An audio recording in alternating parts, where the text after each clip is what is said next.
Welcome to GEM Weblog. In this video, we are going to discuss about how to create a tapped pan using JTappedPan class and its various methods. Now, what is meant by tapped pan? This is a component which is used to switch a group of component by clicking on the tab, which can be represented by a title or by an icon.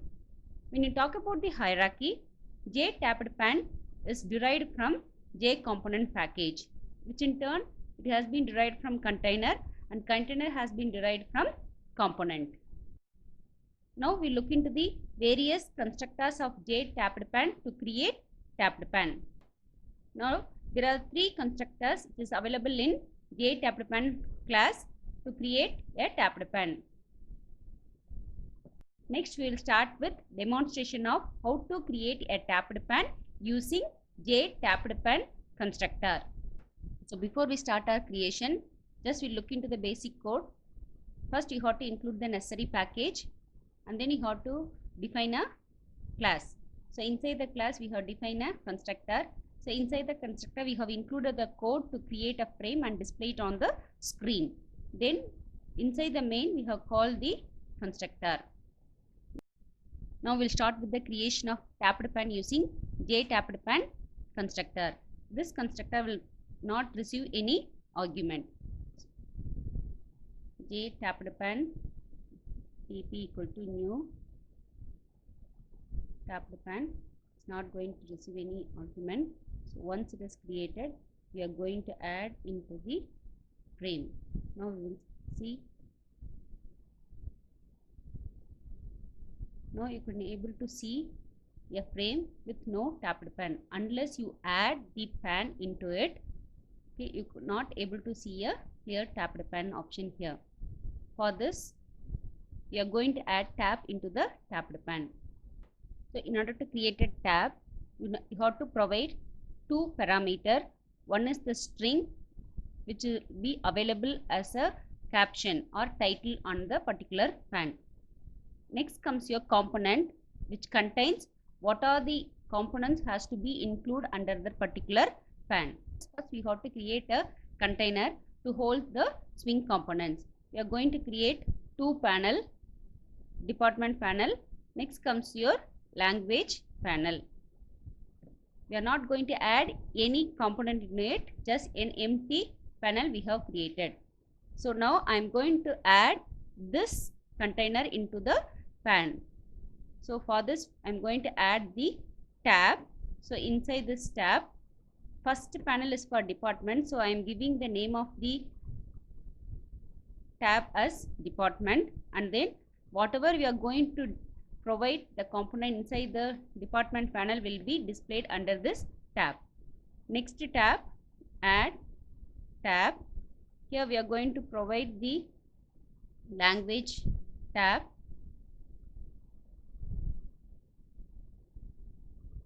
So lang is the panel name.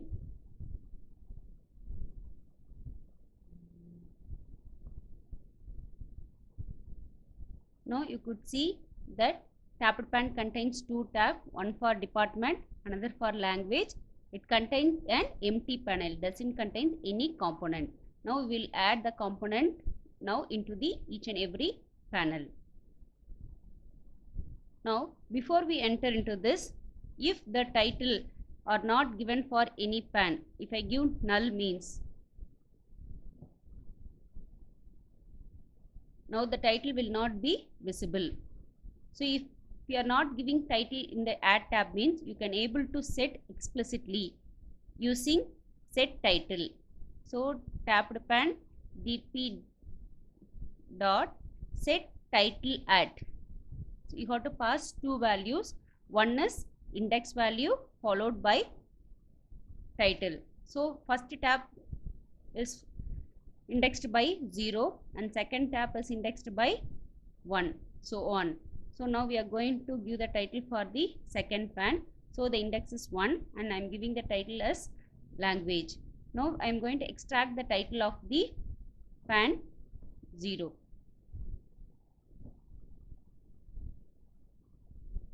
Now you could see that language title has been set for the tab 2, and whatever the tab 1 title is available, it is extracted and displayed on the console.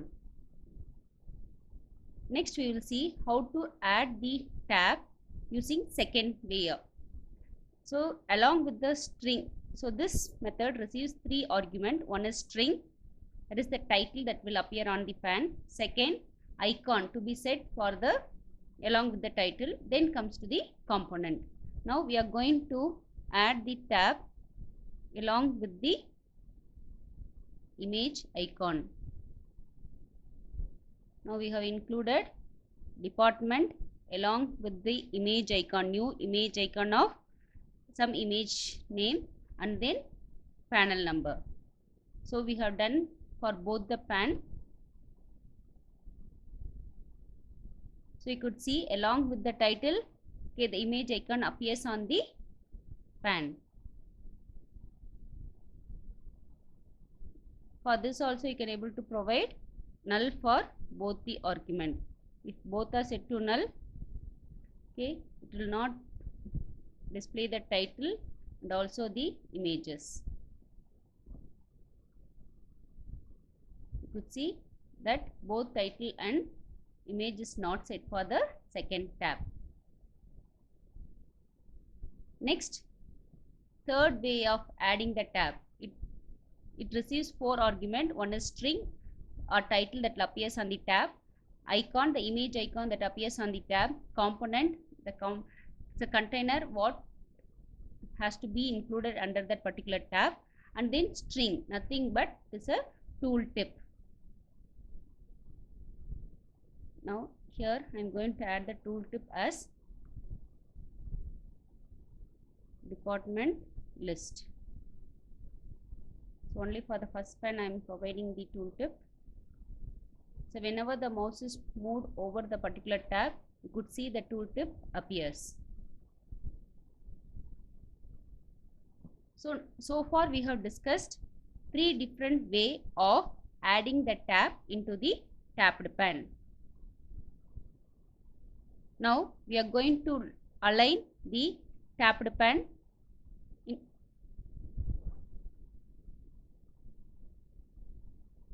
Now we have added this.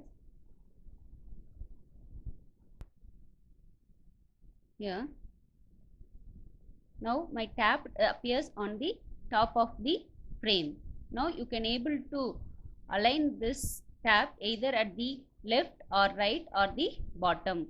Now this constructor is used to align your tab placement. Now if I provide here as J tabbed pan dot bottom means the tab will be placed at the bottom of the tabbed pan. If it is left,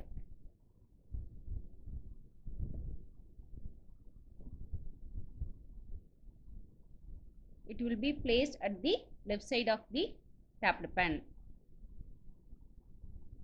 Now we are going to include the component into the corresponding panel.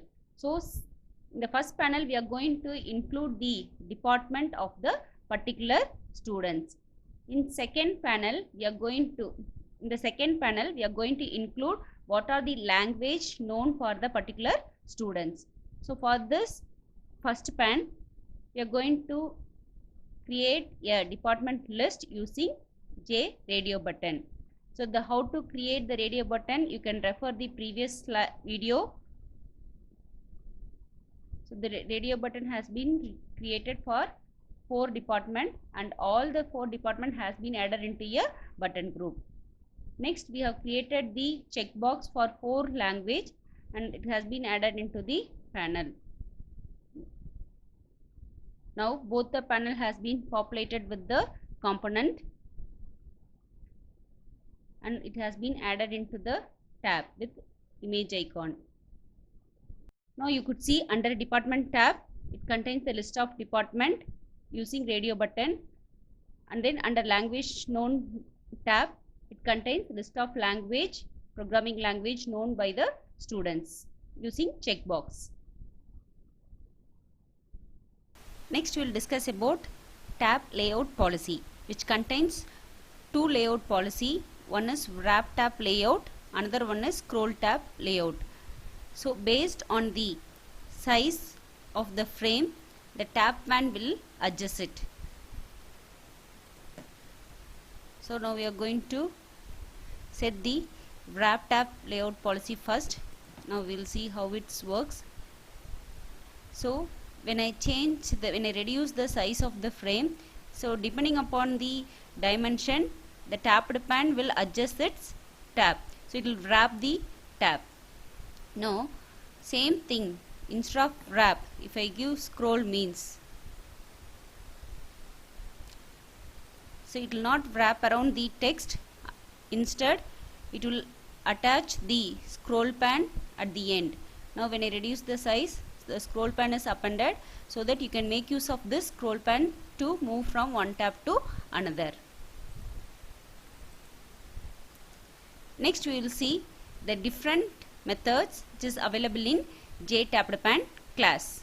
So first method of JTappedPan is get tab count. So it will retrieve the number of tab available in the given tapped pan. So db.getTabCount will retrieve the number of tabs available in the given tapped pan. Now you could see the number of tabs is 2. It has retrieved the value 2. Next method, how to place the tab either at the bottom or left or right at the bottom, which we have seen how to set this through constructor. Now same thing we are going to see using the method set tab placement.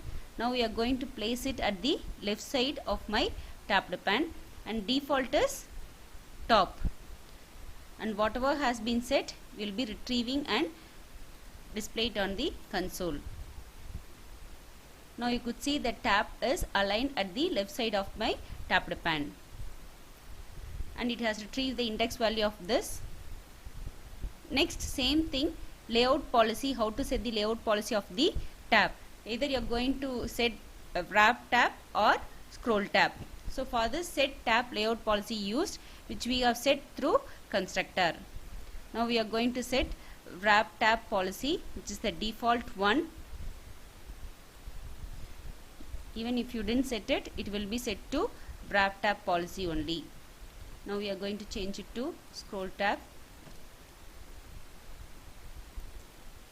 Now so when it is changed, a scroll pan is appended to the tab. Next, how to set the background color of each and every tab. Now you have to provide the index value for which tab you are going to set the background. If the background is not given, null means the same background which is available for tapped pan will be set for tab. Now we are going to set the background for first tab, that is index 0 to blue, and whatever the background that is set for first tab has been retrieved and displayed using get background at. For most of the methods in JTappedPan you have to now you could see the background color of the first tab has been set to blue.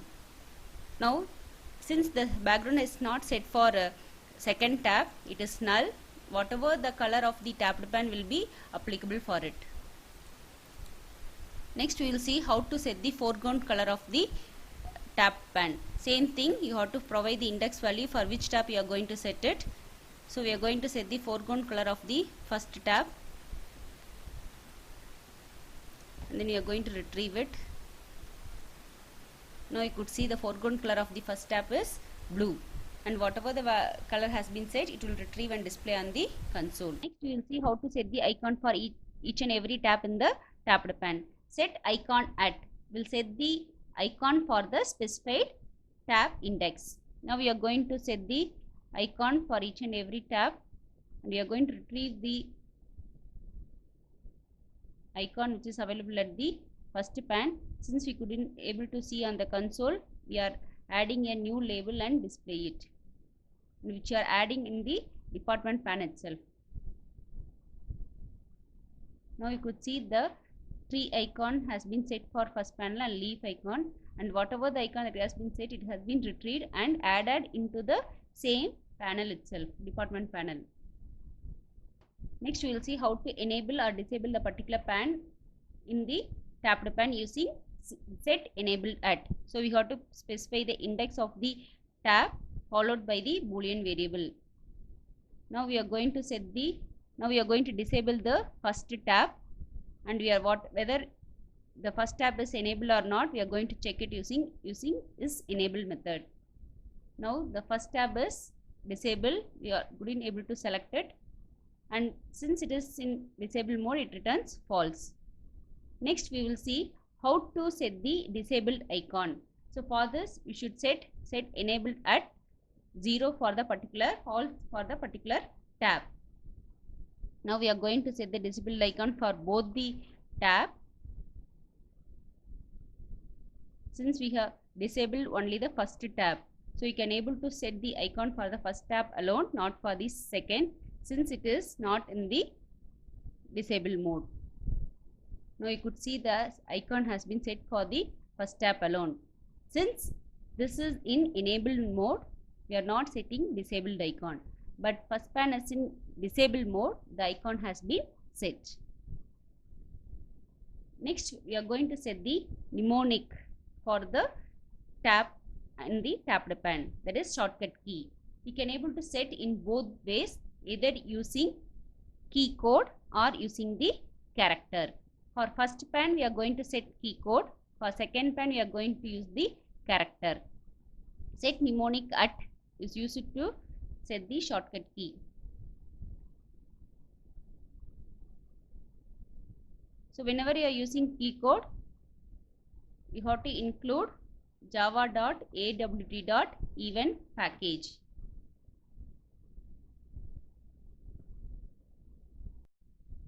Now we will see the demonstration. Now you could see that D character is underlined for the first tab and N is underlined for the second tab. So when I press Alt N, second tab will be selected. When I press Alt D, the first tab will be selected, and whatever the key has been set, it will retrieve it and display it. Next we are going to see set disable mnemonic. What is the purpose of this mean?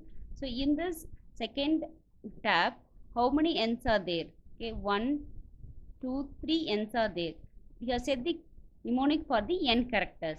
Suppose I want to set the second N character, means I have to find the index value 1, 2, 3, 4, 5, 6, 7, 8, 9, 10th character.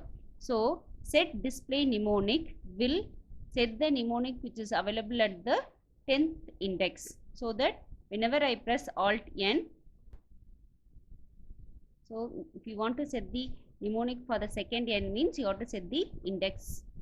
So you could see that second N value is underlined. So whenever I press Alt N, the second tab will be selected where I have set the mnemonic for the second N.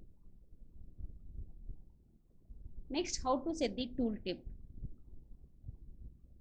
So set tooltip text is used to set the tooltip, and get tooltip, whatever has been set, it will extract it and display it.